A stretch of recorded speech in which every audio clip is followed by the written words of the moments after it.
If you've used n8n, you know the shape of it. A canvas, a line of nodes, and you connecting each one by hand. Drop a trigger, wire a few steps, push the result somewhere. For moving data from one service to another, it works well. I want to show you a different way to come at the same problem. The difference comes down to what you end up with. With n8n, you get an automation that runs in the background.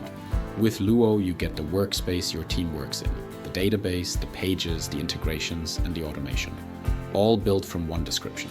Instead of dragging nodes onto a canvas, you tell the assistant the outcome you want in plain language, and it builds it. It connects Slack, generates a database for the initiatives, builds the board your team will use, and sets the roll-up to post every Monday. 4 things from one sentence. In n8n, that same setup is a workflow, plus Airtable for the data, plus something like Retool for the interface, plus the standing job of keeping all 3 in sync. Here it's one workspace. You describe it once and it's there. n8n doesn't give you this part, a front end. Here's a real board your team opens, with every initiative, who owns it and how it scores. A page people work in, not a background job they never see. A pure workflow tool runs in the background, and your team never opens it. They open this, Luo generates the pages, the tables, the dashboards for you. So what you end up with is something people sit in every day. From here on, it runs on its own.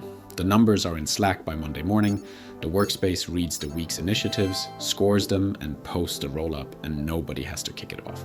Requirements change. In n8n, that means going back to the canvas and rewiring nodes. Here you say what's different and move on.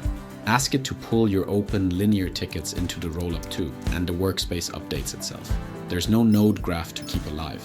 The closest thing to a diagram is the conversation that built it.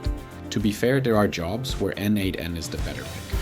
If you're an engineer building deep integration pipelines, if you have to self-host, or if you want to control every parameter of every step, that's n8n's home turf, and it's good at it. For most teams, the thing you actually want is something your team opens and uses, and that's what Luo builds. n8n is the tool you build automations with. Luo is the workspace your team works in. The quickest way to see the gap is to describe something and watch what comes back.